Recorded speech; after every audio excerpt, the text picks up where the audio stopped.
Bark, bark, bark. Okay, doke. Let's see where we are. Checking everything. Receiving content. Okie doke.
Foolishly, I got caught up in the music again because okay, whatever, that's silly on my part. Moving on. So, today, let me go to the main.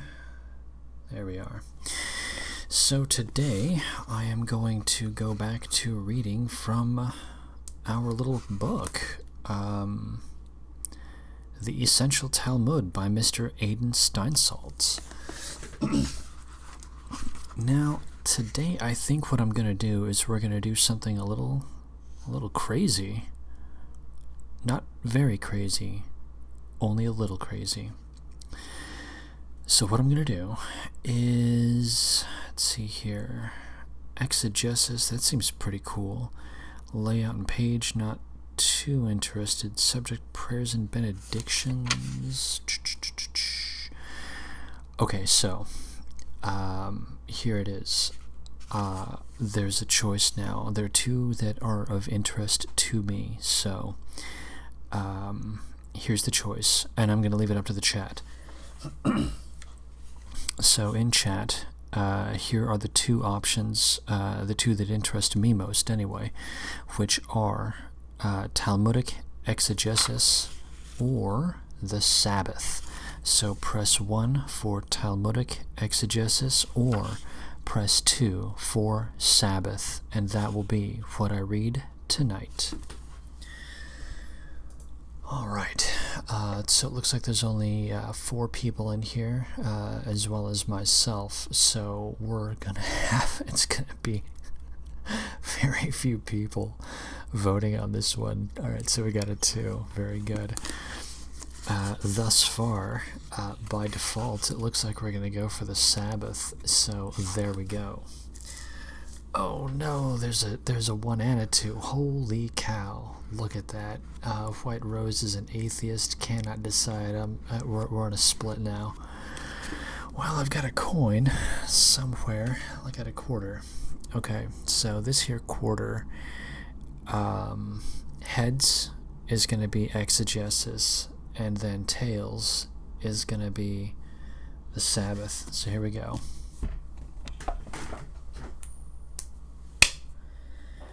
Heads, exegesis. Alright. So today we will be reading Talmudic exegesis. Very, very important and impressive stuff, I'm sure. And perhaps tomorrow maybe we'll go with the Sabbath. It's not like we don't have a little bit of time.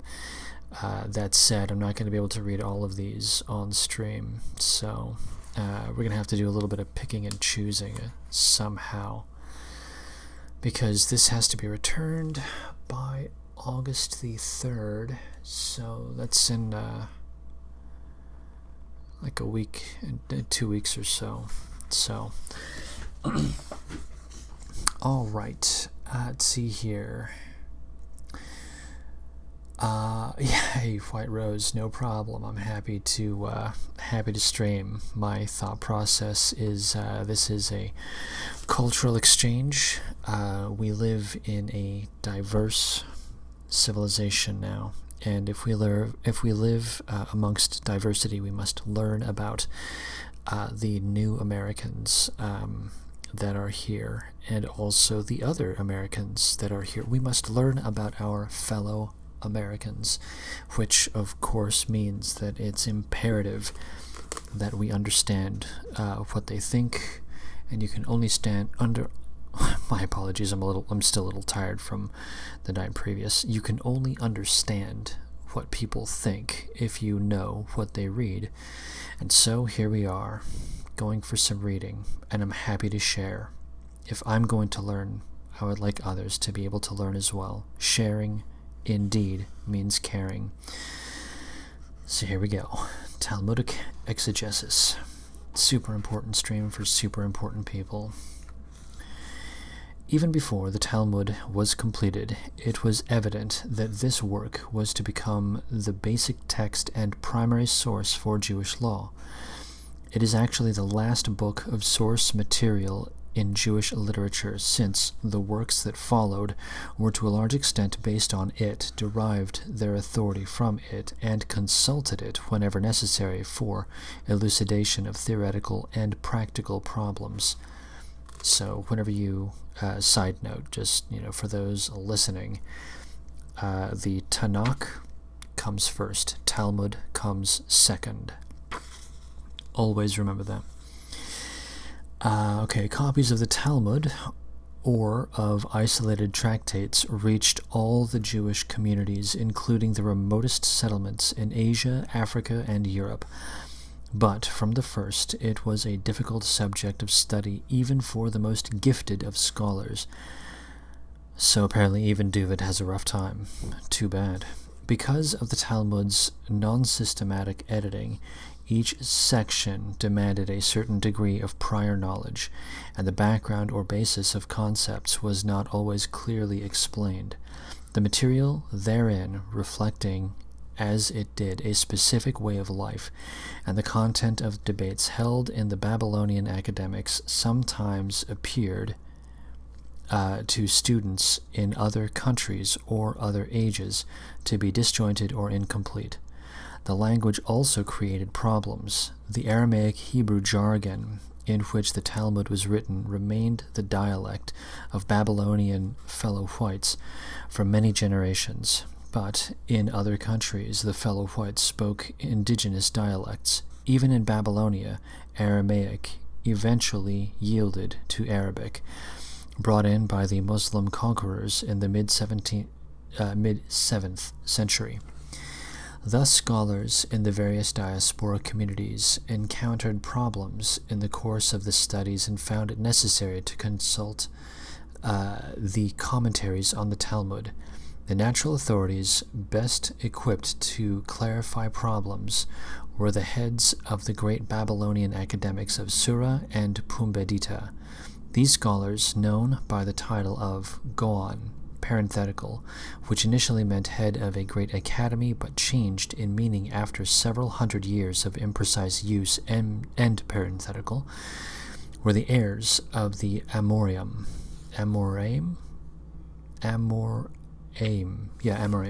Jeez. All these new words. And thus a primary source for explanation of the Talmud. The Geonim continued to teach the Talmud in accordance with Amorite tradition. At the height of their achievement, disciples flocked to hear them from all over the diaspora. But for the... I want to find more euphemisms for some reason. We'll go with whited sepulchre. That's a nice one. But for the whited sepulchre world as a whole, their influence, fellow whites, their influence was embodied in the responsa, of which only remnants have survived. The communities posed questions relating mostly to practical halakha, but also of theoretical interest. In their letters of response, the Geonim would explain difficult words and terms and elucidate entire subjects, sugiyot. These letters were the first commentaries on the Talmud, neither systematic nor complete, but composed in response to need. It was only the last of the Geonim who began to compose commentaries on whole tractates, and these too consisted mainly of interpretations of difficult words or phrases. Geonic literature was mostly concerned with halakhic rulings and with the practical conclusions to be drawn from the Talmudic text. The need for more comprehensive interpretations of the Talmud was greatly intensified when the ties with the Geonim were weakened for various political reasons. The great Muslim empire disintegrated into a number of rival kingdoms, which were not always easily accessible to one another. The center of the caliphate, Baghdad, parenthetical, where the large academies were located, end parenthetical, also waned in importance, and various upheavals eventually led to the closing down of these institutions, bringing to an end the period of the Geonim. Certain fellow white communities in Europe, for example, were never able to maintain regular contact with the Geonim and were obliged to become culturally and spiritually self-sufficient. And now we move on to page 88. By the time the Babylonian center began to decline in the 11th century, two important fellow white centers had developed elsewhere. One of these was the Maghreb, parenthetical, North Africa, and Spain, end parenthetical, and the other was Europe, parenthetical, Italy, France, and Germany, end parenthetical. They They constituted the nucleus of the development of the two traditions, Sephardi and Ashkenazi respectively, that differed in many ways from the outset. The African-Iberian Center continued the tradition of Babylonian Jewry.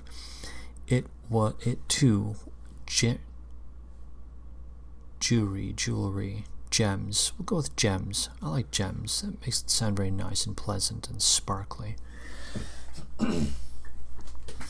It, too, was under the rule of Muslim empire. Its language was Arabic. It was exposed to the same... It, too, the African-Iberian Center. Okay, so when they say African-Iberian Center, they're referring to Morocco and Spain, for those who don't know, for the three people who don't know. Alright, continuing. So they're saying that Arabic was the language of Spain, which, okay, whatever, it's moving on. I'm not going to worry about that. Everyone probably understands what's going on there. It too was under the rule of Muslim empire. Its language is Arabic.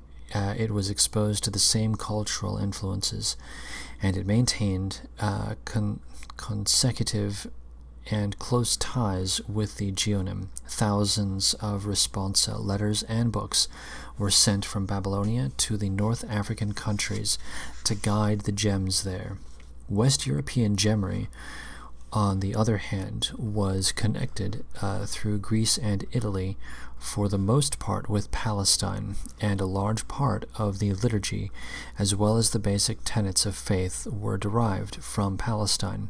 The gems of the Muslim countries were strongly influenced by Arab philosophy, science, poetry, and language, which were then in full flower. In contrast, Europe was then steeped in the ignorance and gloom of the Dark Ages. Oh, the Dark Ages. And the gems there had nothing to learn from the culture of their host countries. They were obliged to create their own spiritual life almost entirely without the aid of the great and distant institutions of gemish learning. Oh, that's terrible. Well, that's just awful. The poor gems.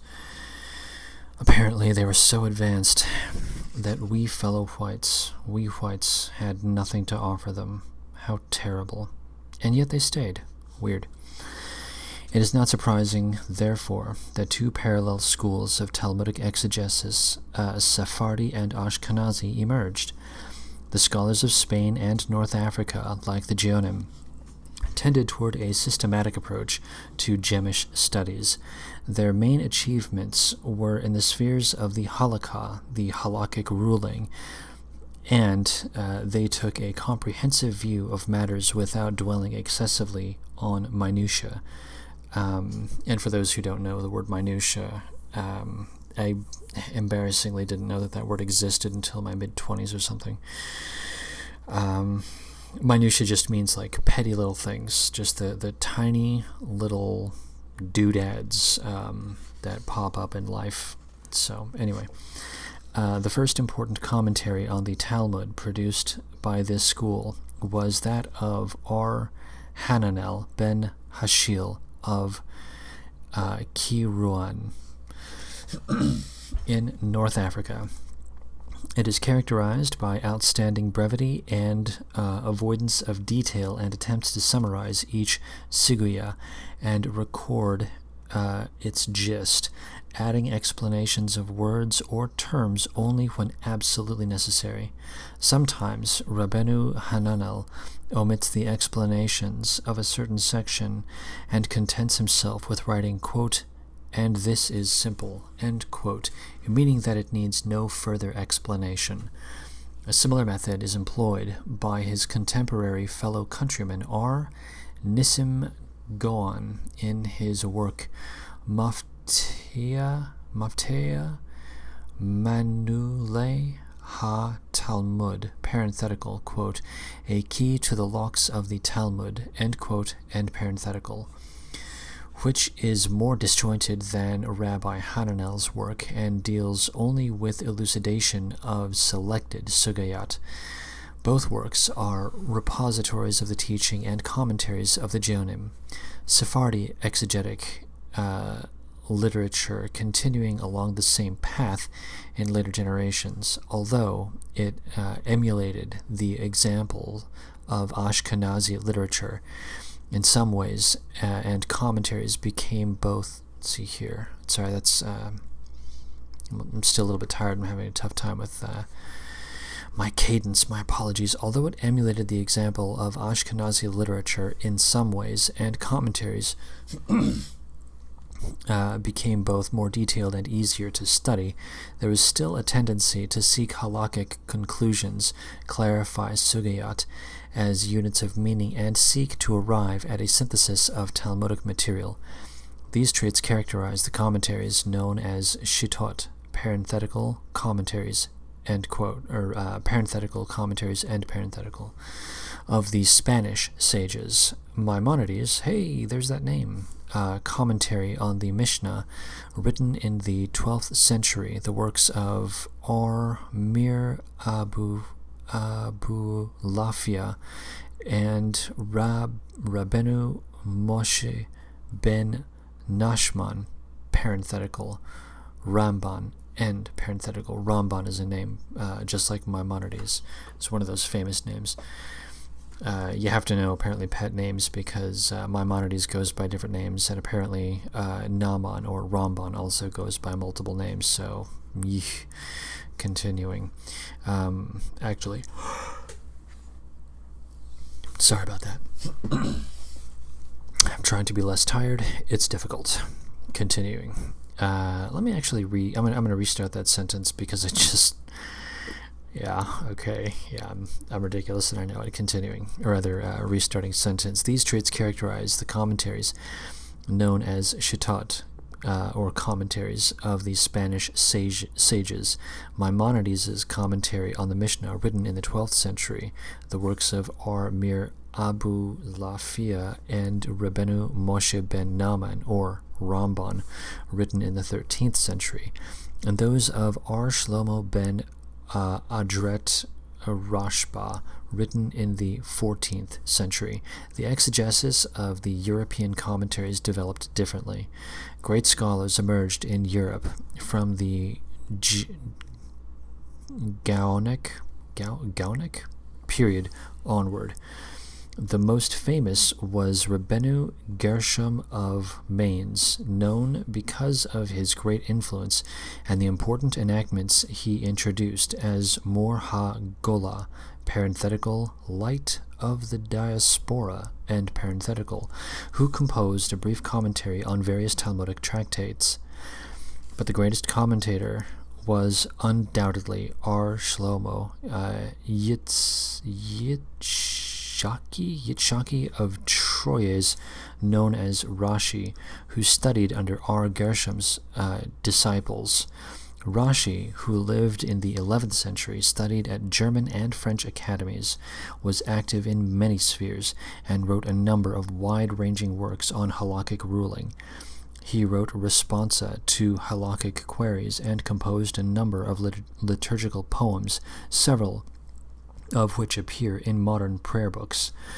But his greatest achievements were his great commentaries on the Bible, probably the Tanakh, and his monumental work on the Babylonian Talmud, in which he introduced exegetic methods that are valid to this day. The latter can be served as a model for all exegesis.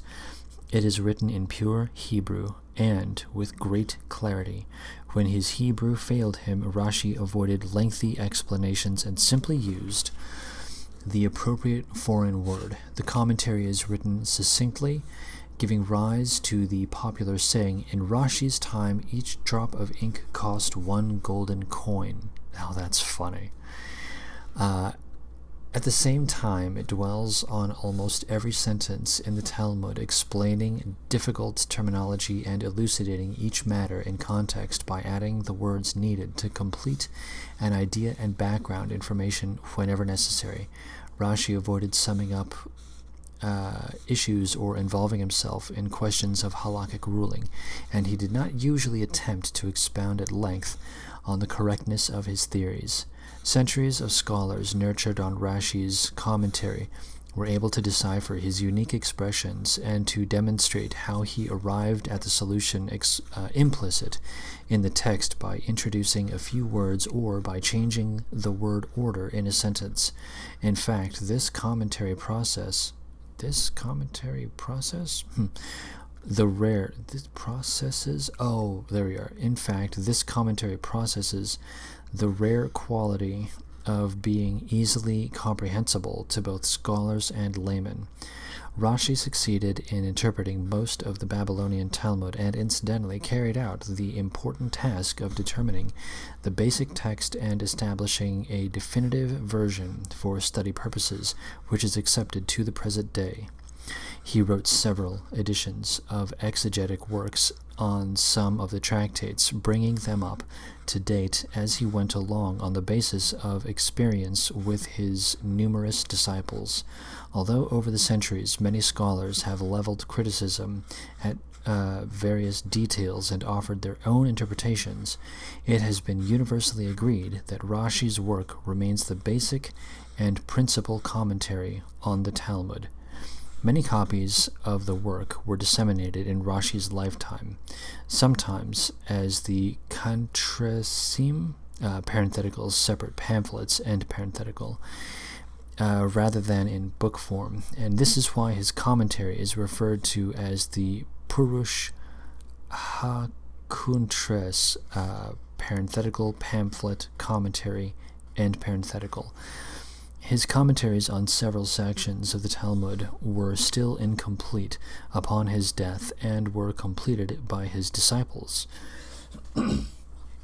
Although he had no sons of his own, his three sons-in-law, his grandsons and great-grandsons constituted one of the most impressive dynasties in Jewish history, all taking part in the task of compiling editions and appendices to the Talmudic exegetic work. These were known as the Tosafot, parenthetical, additions, end parenthetical, because the Be'alai Tosafot, parenthetical, authors of the Tosafot, end parenthetical, felt that they were merely adding to an already completed work.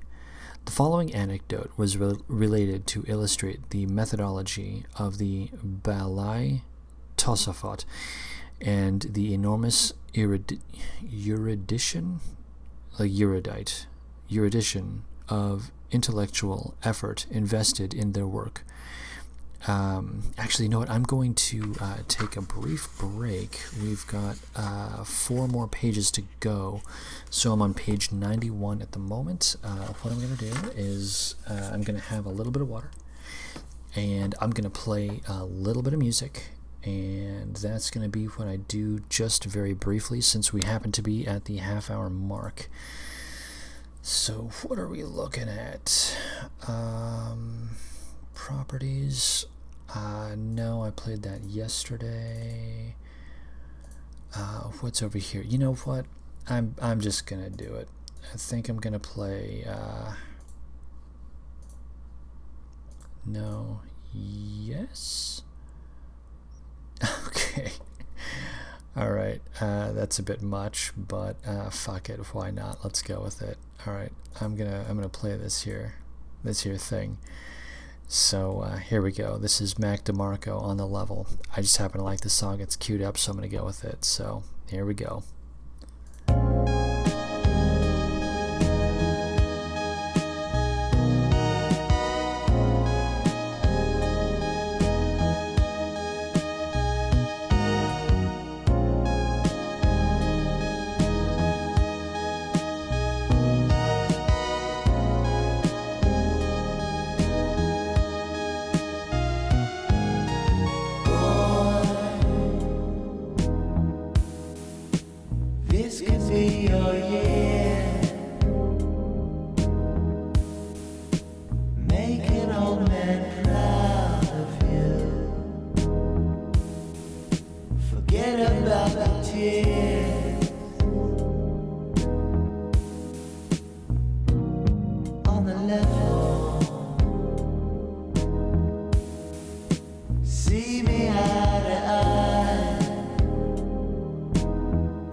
Alright, that was good old Mac DeMarco on the level. Fantastic track that I happen to like a lot.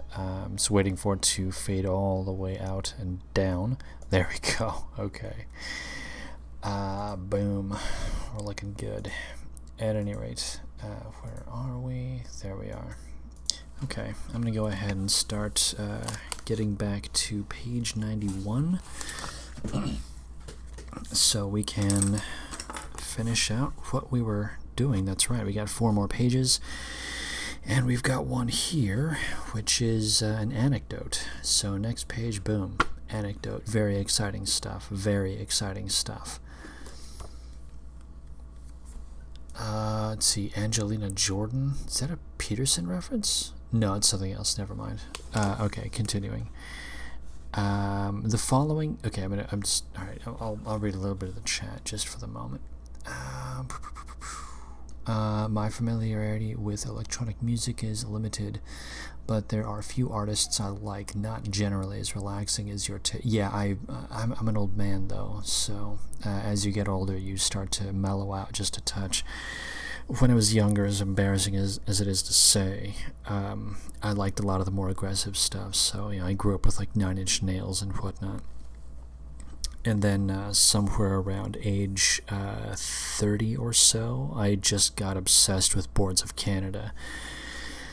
It happens. It just happens. I don't know why. Also, yeah, anyone that hasn't listened, maybe I'll because I did that last year. I might go ahead and stream the Boards of Canada album, Tomorrow's Harvest. Their 2013 album, Tomorrow's Harvest, is a brilliant goddamn album. It's all about the apocalypse, but it's a really good album. A little depressing, but it's good. It's really good. Anyway, all right. Here we are. The following anecdote was related to illustrate the methodology of the Balai Tosafot, the authors of the Tosafot, and the numerous erudition of and intellectual effort invested in their work. Although it lacks historical substantiation, it nonetheless provides a vivid picture of their methods.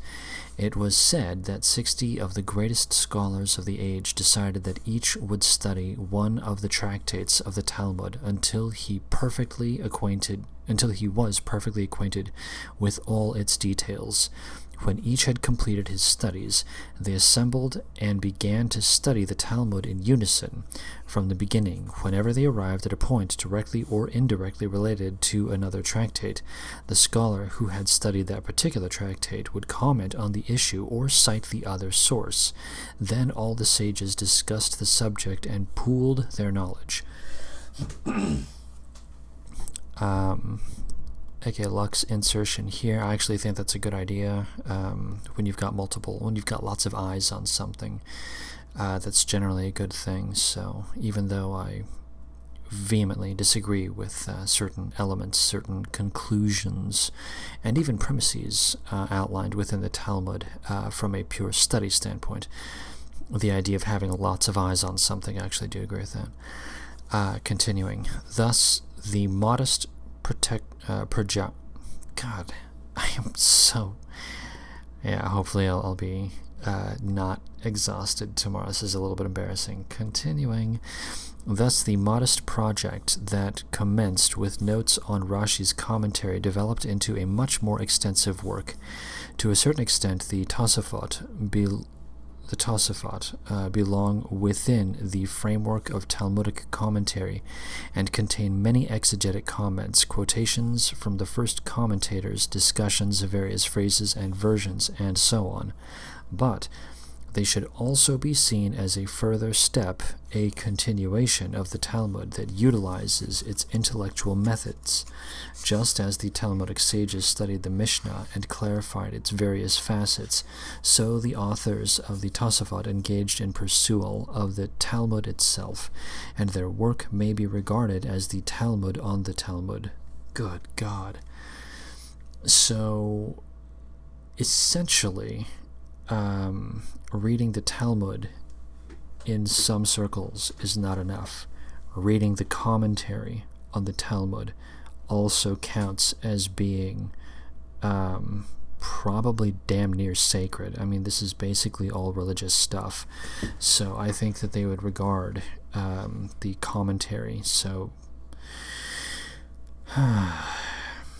that's upsetting because it's impossible for me to get through all of it. I know this because I looked at I went to my local branch library, and I started looking at some of the books on the Talmud. My God, there were the ones that were in circulation that you can actually pick up, that you can get delivered to your local branch and read, and there were huge numbers that were not in circulation, which means that I would have to go down to the main library in downtown Los Angeles, which I can assure you is not pleasant in the least.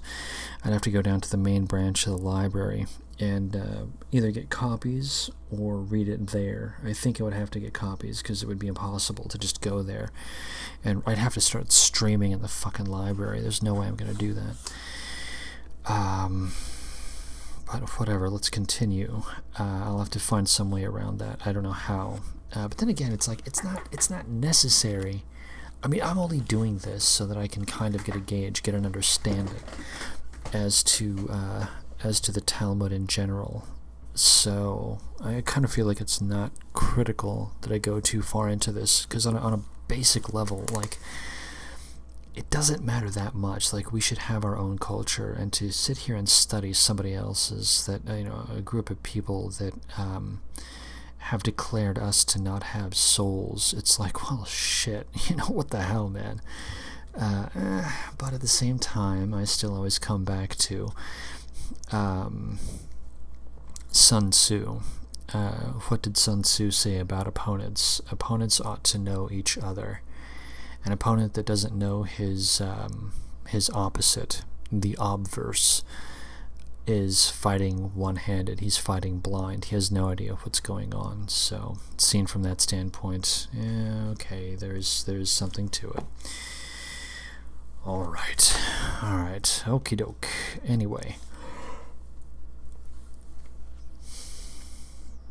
in their present form, the Tosafot are not single works by separate authors, but a collective project created by the scholars of France and Germany during the 12th and 13th centuries. Well, specific people in France and specific people in Germany. And apparently those specific people had all three layers of soul, as for the rest of the French and German people only had two. Too bad. Anyway, some of the commentaries, questions, and elucidations were rendered in the name of their authors. Others were recorded anonymously. As the end product of discussions in various academies or the outcome of editorial summarization, there are at least two basic versions of the Tosafot, one named after the town where it was completed, Tosafot Sens, and the main version, included in most printed editions of the Talmud, Tosafot Tok, spelled Touques, so that's a French word there. Other versions remained in manuscript until very recently, or have survived as remnants in quotation or in the work of other scholars. The Balai Tosafot include R. Samuel ben Mir, also known as Rashbam, the grandson of Rashi. He too wrote a commentary on the Torah, much more rationalistic in spirit than that of his grandfather, renowned for his great piety and fanatic observance of religious precepts. The Rashbam completed several sections of Rashi's commentary on the Talmud. Yeah, I like that. Fanatic observance of religious precepts, so he was a stiff-necked rule follower. Even more celebrated was his younger brother, Jacob ben Mir, known as Rabbeinu Tam, a merchant by occupation. He sometimes wrote on Hebrew grammar or poetry in both the Ashkenazi and Sephardic style, and he composed important works of halakhic ruling, but his main importance lies in his work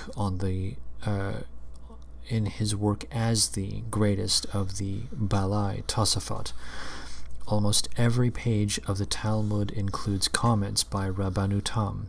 He displayed such amazing knowledge of the Talmud text that he was regarded by other sages as one of the greatest Talmudic scholars of all time, surpassing even Maimonides. His intellectual brilliance was so... Now they're just giving each other BJs. His intellectual brilliance was so great that one scholar commented that he was hesitant to pass judgment on the basis of Rabbanu Tam's opinion since, quote, he had the heart of a lion, and one cannot know whether he really intended to interpret in this way or merely wanted to display his brilliance, and we cannot refute his statements, end quote. Rabbanu Tam found a worthy critic in his nephew R. Isaac ben Samuel, known as Ray, who sometimes defended Rashi or other accepted works of exegesis against Rabbanu Tam's queries. Although he himself developed other critical tools, one of the most important of the later authors of the Tosafot was R. Mir of Rothenburg, who was also an important codifier and may be regarded as one of those who rounded off the period of the Tosafites. He tended to summarize halakhic problems. Good heavens. No, I really do need to work on my sleep. This is mildly embarrassing. Although the Balai Tosafot did not deal exclusively in Talmudic exegesis, it is no longer possible to study the Talmud without taking their commentaries into account. Through their widely variegated analytical work, distinguished by its extraordinary critical perceptions, they blaze the trail for all other methods of Talmudic interpretation. Even the most modern research on the Talmud, with its scientific systematic approach, is merely an expansion and development of ideas which the Tosafots first tackled. In the important Gemish center in southern France, there developed an intermediary system which may be classified halfway between the Sephardi and Ashkenazi methods of exegesis. This center was situated midway between the other two, both spiritually and geographically speaking, a fact reflected in its work. Its crowning achievements, sorry, I really am tired. I'm now reading like weird letters. It's not good. Its crowning achievement was the work Ben Ha-Behira, by R. Shlomo ben Menahem, known as Ha-Miri, who combined the textual and linguistic exegesis of Ashkenazi scholars with the halakhic summaries of Sephardi scholarship. The expulsion of the gems from France in the 12th century destroyed this center, and its like never emerged again. For centuries, no new commentaries were composed, although new methods of study and research developed. It was only in the 16th century that comprehensive exegesis was again undertaken, this time in the great Gemish center in Poland. Raising of eyebrows. The work of R. Mir of Lublin is a classic example of the commentaries written by academy heads in that country. It is to a large extent the elucidation of difficult subjects in the Talmud and even more in the Tosafot. His method is simple and his commentary is considered easily understood, although, as the fruit of study in a certain academy, it shows the effect of the normal fluctuations of study periods and the varying degree of interest displayed by scholars at different times. A totally different method was evolved by R. Solomon, parenthetical Shlomo, end parenthetical, Luria, known as Maharshal. His commentaries are usually extremely brief, and he discusses many types of problems, offering decisive rulings. He was preoccupied mainly with the task of establishing the correct version of the Talmud text, and his work contains thousands of proposals for amendment of the text, many of which appear in later printings of the Talmud without comment. His corrections and notes were perused and discussed for generations.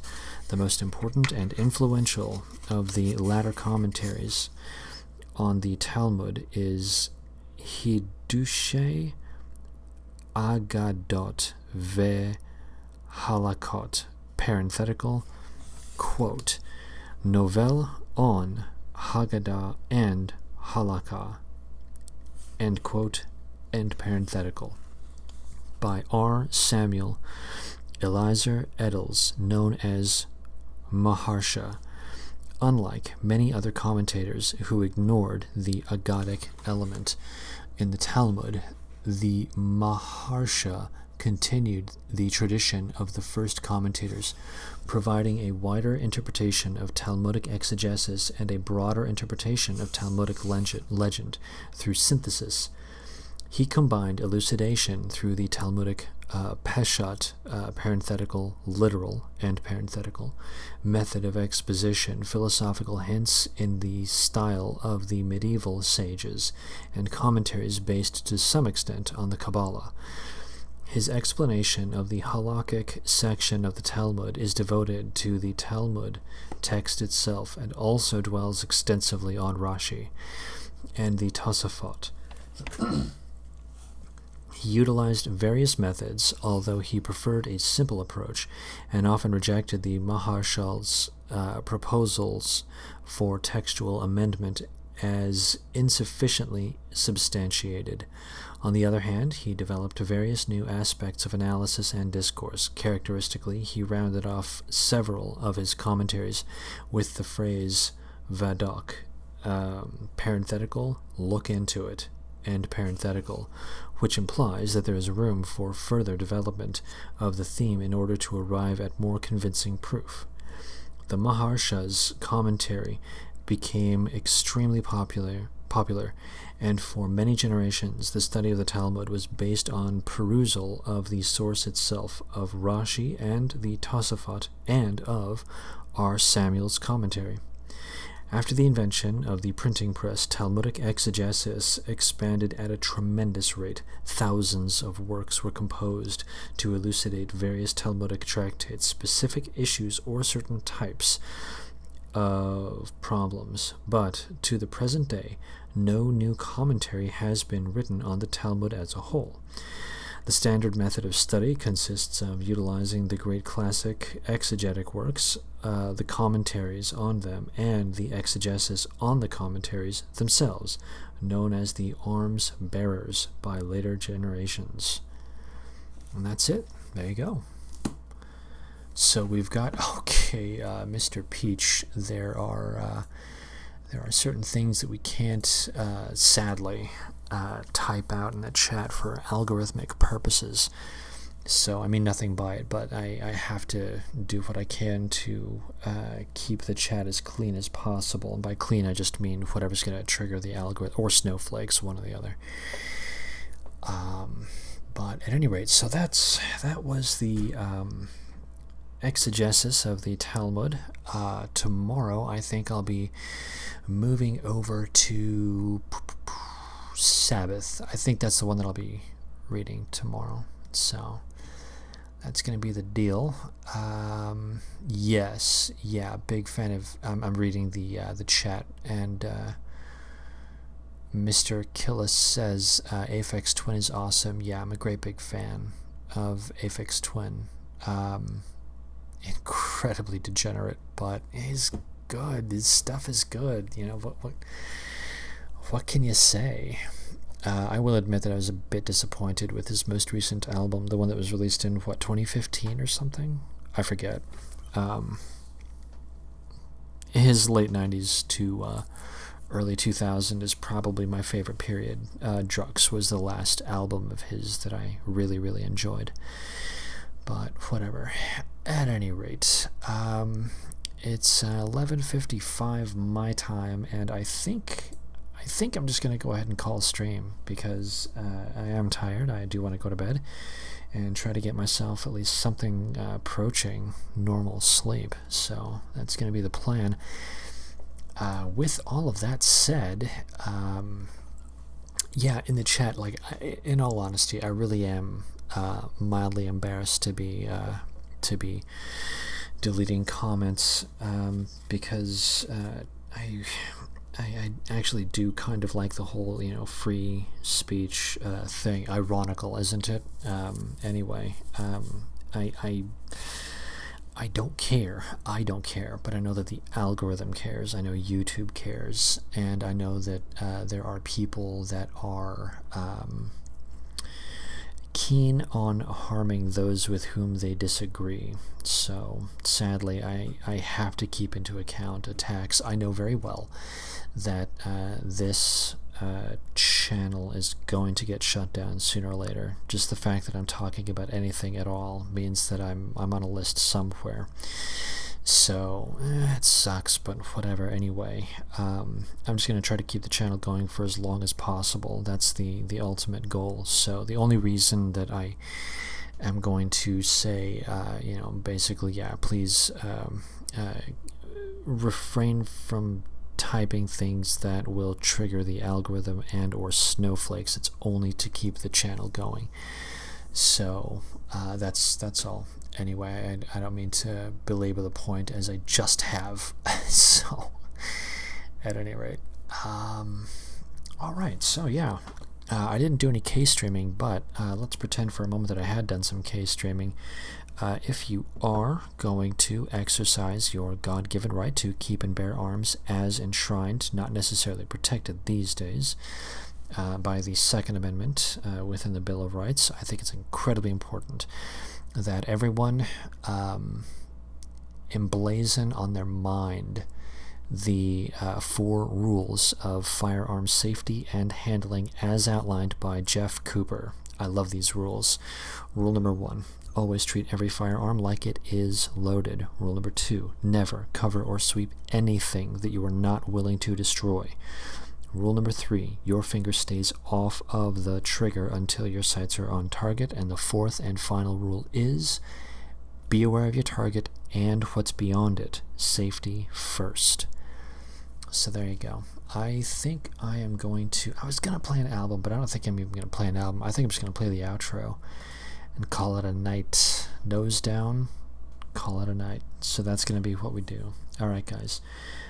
Cheers. Thank you, everyone, for popping in. Tomorrow we'll be doing more on the cultural exchange, in which we read a little bit more about the religious beliefs of people from distant and beautiful lands of milk and honey. With that, do remember to floss. Cheers.